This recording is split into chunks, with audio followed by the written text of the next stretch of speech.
జర్మనీలో Kinder gardens తర్వాత మనకి 4th వరకు కామన్ స్కూలింగే ఉంటుంది, అందరికీ ఒకేలాగా ఉంటుంది. సో అయితే ఆఫ్టర్ 4th గ్రేడ్ ఎలా ఉండబోతున్నాయి స్కూల్స్ అండ్ ఇక్కడ దాన్ని ఎలా కేటగరైజ్ చేస్తారు, ఇలాంటివన్నీ ఈ వీడియోలో మనం తెలుసుకోబోతున్నాం. అండ్ ఇక్కడ నేను కొంతవరకు కొంచెం ఒక 1 మినిట్ వాయిస్ ఓవర్ ఇస్తున్నానండి.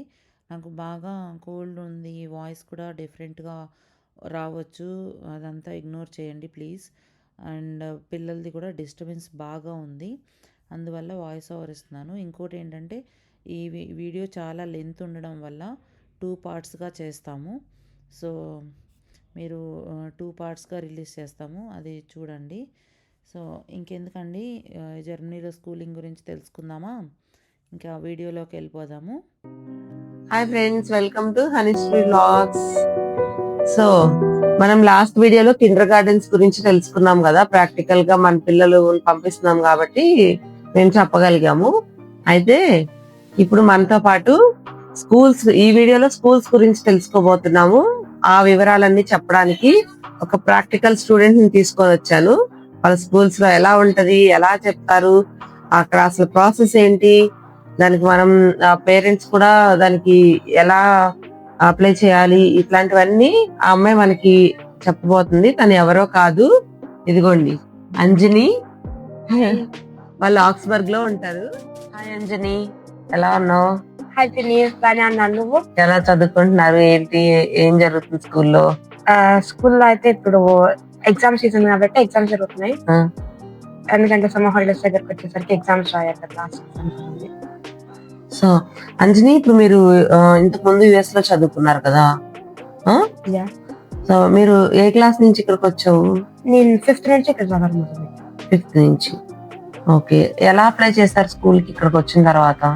స్కూల్ కంటే నేను ఒక ఇంటిగ్రేషన్ కోర్స్ లో జాయిన్ అయ్యాను. అది మా స్కూల్లో జరిగినప్పుడు అది ఇంటిగ్రేషన్ కోర్స్ అంటే చాలా మంది ఇంటర్నేషనల్ స్టూడెంట్స్, అంటే అరౌండ్ 11 to 15 మధ్యలో, 17 మధ్యలో వచ్చిన వాళ్ళందరూ వాళ్ళు వచ్చేసి ఇంటిగ్రేషన్ ప్రోగ్రామ్ జాయిన్ అయ్యి మళ్ళీ స్కూల్స్ కి వెళ్ళిపోతారు. అంటే ఇక్కడ జర్మన్ నేర్చుకొని, కల్చర్ నేర్చుకొని. ఓకే. సో దానివల్ల అంటే మీకు దాంట్లో కూడా ఎగ్జామ్ పెట్టడం, దాంట్లో కూడా మిమ్మల్ని గ్రేడ్స్ వైజ్ గా డివైడ్ చేయడం, ఇలాంటివన్నీ ఉంటాయా? అక్కడ నాకైతే 2 గ్రూప్స్ ఉండేవి, జూనియర్ అండ్ సీనియర్. జూనియర్ అంటే 14 years వరకు, సీనియర్ అంటే 14 till 17. ఓకే. తర్వాత ఆ ఇంటిగ్రేషన్ కోర్స్ తర్వాత స్కూలింగ్ అనేది ఎలా స్టార్ట్ అయింది, ఎలా అప్లై చేశారు అంటే దాంట్లో ఏమన్నా మళ్ళీ కేటగిరీస్ ఏమన్నా ఉన్నాయా? అంటే స్కూల్స్ లో కూడా ఇక్కడ 3 categories. 4th grade తర్వాత గిమ్నాజియం, రియల్ షూలర్ అండ్ మిషన్ షూలర్. అది నువ్వు అక్కడ చదివిన నీ క్యాలిబర్ బట్టి నీకు ఏ స్కూల్ కరెక్ట్ అనేసి ఆ ఇంటిగ్రేషన్ కోర్స్ వాళ్ళు డిసైడ్ చేస్తారు. ఓకే. సో ఇప్పుడు మన జిత్విక ఉంది కదా, జిత్వికది కిండర్ గార్డెన్ అయిపోయిన తర్వాత తను గ్రూనే షూలే వెళ్తుంది. అంటే 4th వరకు గ్రూనే షూలేలో ఉంటది. ఓకే, 4th తర్వాత వాళ్ళు అక్కడ డిసైడ్ చేసి ఏ స్కూల్ కి వెళ్తారు అనేది వాళ్ళు చెప్తారా? అవును. ఓకే. సో ఇప్పుడు నీదేంటి కేటగిరీ? నాది గిమ్నాజియం. ఓకే, దానికి స్కోర్ ఎంత కావాలి? దానికి గుంచూలో నుంచి 2.5 వరకు అలా చేసేస్తారు. అవుట్ ఆఫ్ 6 ఉంటాయి. 1 అంటే బెస్ట్, 6 అంటే వర్స్ట్. దాంట్లో 2.5 వరకు గ్రేడ్ ఉందంటే ఇంకా గిమ్నాజియం ఎలా చేస్తారు. ఓకే. సో అప్ టు 2.5 వరకు గిమ్నాజియం. తర్వాత next real షూలే. Okay. Real Schuyler ఏమో 4.5 వరకు రియల్ షూలర్. ఓకే. దాని తర్వాత ఇంకా మిడిల్ షూలే పంపిస్తారు. ఓకే. అంటే 4.5. ఓకే. చిన్న ఇప్పుడు గిమ్నాజియంలో 2.4 అని చెప్పావు, దాని అబవ్ వస్తే 2.5 కంటే గ్రూన్షూలో అబవ్ వస్తాయి అంటుంది. గ్రూన్షూలో దానికన్నా అబవ్ వస్తే రియల్ షూల్కి వెళ్తారు. రియల్ షూల్లో అయితేనేమో అది ఒక totally different type of school. వాళ్ళ ప్రాక్టికల్ గా ఎక్కువ ఉంటది. ఓకే. ప్రాక్టికాలిటీ ఎక్కువ ఉంటది. అంటే దాంట్లో లిమిట్ ఎంత స్కోర్, అంటే దాన్ని ఆ స్కూల్ కి వెళ్ళాలి అంటే 4.5 వరకు ఉంటుంది. 4.5 అబవ్ వస్తే, దానికి అబవ్ వస్తే హబ్ షూలకి వెళ్తారు. Okay, hub షూలే. అంటే సిలబస్ ఏమన్నా మారుతుందా మీకు? ఇప్పుడు గిమ్నాజియం కి, రియల్ షూల్ కి ఇలా కేటగిరీస్ చేంజ్ అయినప్పుడు కిడ్స్ కి ఏమన్నా సిలబస్ మారుతుందా, లేదంటే సేమ్ సిలబస్ డిఫరెంట్ వేస్ లో చెప్తారా? అది సిలబస్ అని కాదు, అది మేము చేసే స్టఫ్ టోటలీ డిఫరెంట్ గా ఉంటది. ఓకే. అంటే ఇప్పుడు మ్యాథ్స్ మెయిన్ సబ్జెక్ట్స్ సేమ్ గానే ఉంటాయి, మ్యాథ్స్, జర్మన్, ఇంగ్లీష్ అవన్నీ ప్రతి స్కూల్లో ఉంటాయి. కానీ మేము చేసే డిఫికల్టీ డిఫరెంట్ గా ఉంటది ప్రతి క్లాస్ లో. ప్లస్ మేము చేసే ఎంత సిలబస్ చేస్తున్నాము, ఏది చేస్తున్నాం డిఫరెంట్ గా ఉంటది. ఓకే. ఇప్పుడు నీ గుమ్నాజ్యం ఎంత వరకు ఉంటది? అంటే 10th 12th అట్లాగా 13th grade వరకు ఉంటుంది. 13th grade వరకు ఉంటది. ఇంక మీరు ఆ తర్వాత డైరెక్ట్ గా బయట జాబ్ కి వెళ్ళడం గానీ, లేదంటే యూనివర్సిటీ లెవెల్స్ ఎలా ఉంటాయి దానికి? అంటే నీకు అబిటూర్ అనేసి ఒక లాస్ట్ ఎగ్జామ్ ఉంటది. దాని లోపల నీ గ్రేడ్ వచ్చిన బట్టి నీకు యూనివర్సిటీ డిసైడ్ అయిపోతుంది. ఏది 13th grade తర్వాత ఒక ఎగ్జామ్ ఉంటుంది during 13th grade.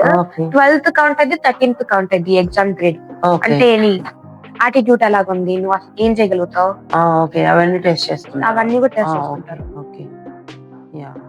13th grade తర్వాత మీకు 13th grade తర్వాత ఉండే ఎగ్జామ్, దానికి ఏమన్నా స్కోర్ ఉంటదా? ఉంటది. అంటే అది కూడా 1 to 6 మధ్యలోనే ఉంటది. కానీ నువ్వు దాని లోపల 3 to 5 సబ్జెక్ట్స్ పిక్ చేసుకోవాలి. ఆ 3 to 5 సబ్జెక్ట్స్ పిక్ చేసుకొని ప్రతి టెస్ట్ కు, అంటే టెస్ట్ బట్టి ఉంటది, యూజువలీ 3 to 6 అవర్ టెస్ట్ అవన్నీ. ఆ 3 to 6 అవర్ టెస్ట్ రాసి దాని లోపల ఈచ్ కు 200 points అట్లీస్ట్ బయాన్ లో అయితే, నేనుండే సిటీలో బయాన్ లో అయితే. వేరే అది యాక్చువల్లీ స్టేట్ మారిపోతుంది, అది డిఫికల్టీ కూడా మారుతాయి స్కూల్స్ కూడా. మేము చేసే దగ్గర అయితే 3 to 6 hours, లాంగెస్ట్ 8 hours. అది సో ఇంకా అక్కడ నుంచి మీరు యూనివర్సిటీకి వెళ్ళిపోవడం అనేది, నెక్స్ట్ మీరు స్కూలింగ్ అయిపోయింది 13th grade. యూనివర్సిటీకి వెళ్ళడం అది గ్రేడ్ బట్టి ఉంటది. అదే అక్కడ ఎగ్జామ్ అవుతుంది, అక్కడ తోటి మీ గుమ్నాజియం స్కూల్స్ ఇదంతా కంప్లీట్ అవుతుంది. సో నెక్స్ట్ గ్రేడ్, నెక్స్ట్ ఇందాక 3 కేటగిరీస్ అని చెప్తావు. ఒకటి గుమ్నాజియం, ఇప్పుడు సెకండ్ కేటగిరీ వచ్చేసి రియల్ షూలేలో ఎలాగా, అంటే ఈ గుమ్నాజియంలో ఉండే సేమ్ ఇదే ప్యాటర్న్ ఇందులో కూడా ఉంటుందా? రియల్ షూలే 10th వరకు. Okay. Same like India 10th వరకు. అది వాళ్ళకు ఇదేంటిది బుక్స్, గుమ్నాజియం లాగా బుక్స్ ఎక్కువ ఉంటది, ప్లస్ హౌప్ షూలే మెటల్ షూలే లాగా ప్రాక్టికాలిటీ కూడా ఉంటది. అంటే వాళ్ళకి రెండు అలవాటు అయిపోయి ఉంటారు. ఓకే. సో అంటే ఇప్పుడు గుమ్నాజియం బెటరా, ఇది బెటరా? అది నువ్వు చూస్ చేసుకోవాలనుకుంటున్న వే బట్టి ఉంటది. ఇప్పుడు నువ్వు యూనివర్సిటీకి వెళ్ళాలనుకుంటున్నారనుకుంటే గుమ్నాజియం బెటర్ ఆప్షన్. కానీ రియల్ షూల్ అంటే కూడా గుమ్నాజియంకి వెళ్ళొచ్చు. మీకు ప్రాక్టికల్ గా కావాలనుకుంటే రియల్ షూల్ బెటర్ ఆప్షన్. ఇందాక నువ్వు మనకి చెప్పేటప్పుడు గుమ్నాజియంలో ఉన్నా కూడా రియల్ షూల్ కి వెళ్ళొచ్చు అని చెప్పావు కదా, అది ఎట్లా ప్రాసెస్? అంటే ఇప్పుడు మనం గుమ్నాజియంలో ఉండి, గుమ్నాజియం అనేది బాగా ప్రెషర్ ఎక్కువ, ప్లస్ ఇది సిలబస్ అంతా ఎక్కువ, అది అన్ని ఇండివిజువల్ గా అసలు నువ్వు ఓన్ ఫీట్ పైన స్టాండ్ అయ్యేటట్టు చదివిస్తారు అక్కడ. అది అక్కడ నువ్వు అది సెట్ అవ్వకపోయినా, టీచర్ నచ్చకపోయినా, అంటే లాస్ట్ లో గ్రేడ్స్ కొంచెం అటు ఇటు వచ్చినా నువ్వు రియల్ షూల్కి వెళ్ళిపోవచ్చు, లేకపోతే క్లాస్ అయినా రిపీట్ చేయొచ్చు. సో ఇప్పుడు ఈ రియల్ షూలేలో 10th వరకు ఉంటది. 10th తర్వాత ప్రాసెస్ ఎలా? 10th తర్వాత బెరూఫ్ షూలకి వెళ్ళేసి, దాంతో పక్కన బెరూఫ్ అంటే వర్కే కదా, వర్క్ షూల్ సైమల్టేనియస్లీ హౌస్ బిల్డింగ్ చేయొచ్చు పక్కన. హౌస్ బిల్డింగ్ అంటే it's like training. You train the job or in the field that you want to go in the future. ఆ రెండు ఉంటాయి.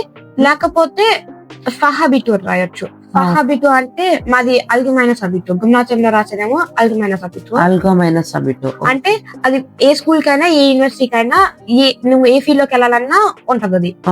వీళ్ళది ఎలాగ ఉంటది అంటే వాళ్ళు చూస్ చేసుకున్న ఏరియాలోకి యూనివర్సిటీకి వెళ్ళొచ్చు. ఆ అబిటూర్ వాళ్ళు చూస్ చేసుకున్న టెక్నాలజీ ఏదైతే ఉందో దానికి మాత్రమే వాళ్ళు ఎలిజిబుల్ అన్నమాట. మీరైతే దేనికైనా వెళ్ళిపోవచ్చు. అల్గమైనస్. ఓకే, అట్లా అన్నమాట. నెక్స్ట్ ఇంకా థర్డ్ కేటగిరీ వచ్చేసి హాఫ్ షూల్, కానీ రియల్ షూల్, మెటల్ షూల్ కూడా అంటారు. హాఫ్ షూల్ అనే మిటల్ షూలే అని కూడా అంటారు. సో చిన్న ఇప్పుడు అది మిటల్ షూలే 9th వరకు ఉంటది. 9th తర్వాత సేమ్ మనకి రేయన్ షూలే లాగా బెరూఫ్ ఇవి రాసుకొని అదే నెక్స్ట్ డిగ్రీస్ కి వెళ్ళిపోవచ్చు అనమాట.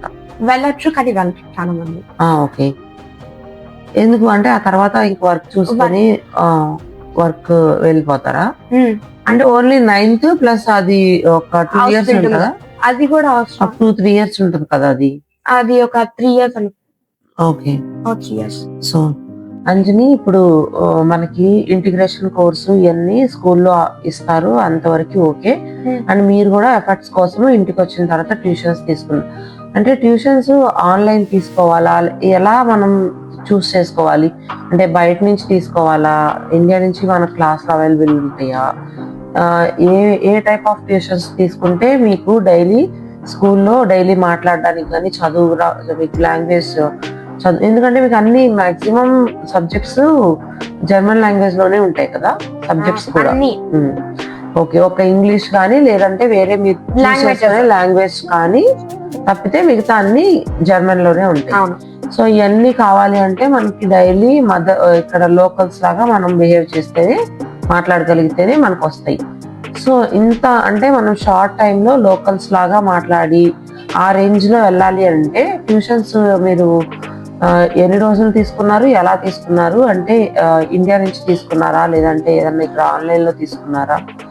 ఎట్లా ప్రాసెస్ అది?